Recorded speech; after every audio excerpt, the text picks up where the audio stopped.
د کرکټ بورډ ستر رضالت افشا شو، خو څنګه اولې ویډیو را سره تر پایه پورې وګورئ.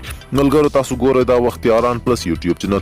که چېرته تاسو د سپورت او سیاست مینوال یاست نو زموږ چینل مو په خدمت کې د خامخا در سره سبسکرایب کړئ.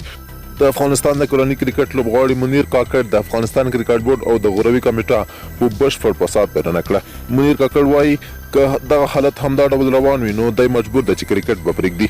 منیر کاکړ د جنوبي حوزې لوبغاړی دی چې څه موده مخکې د بنګلادیش په سفر کې د افغانستان د ملي ټیم په برخه کې و. هغه دا انتقادونه له هغه وروسته چې افغان کرکټ بورډ له ویسټ انډیز سره شل وریزو او یو ورځنۍ لوبو ته سکواډ اعلان کړ، خو منیر کاکړ او یو شمېر نورو لوبغاړو ته پکې ځای نه ورکړل شوی نو زیات شمېر انتقادونه یې وکړل.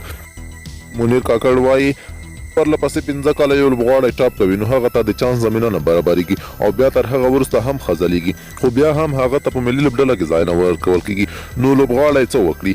اوس هم د خپل حق غوښتنه کوو، بیا یې هم کوو.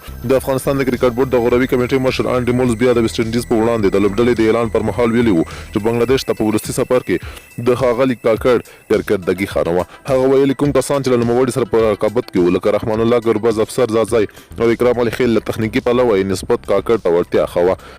منیر کاکړ بیا د انډي مولز دغه څرګندونې په کلکو ټکو سره غندي. تېره شپه د تورونیو سره په مرکه کې منیر کاکړ وویل انډي مولز ورته د دې لپاره په لوبډله کې ځای نه دی ورکړی چې تا د بنګلادیش سره په سیریز کې یو کیچ مس کړی و.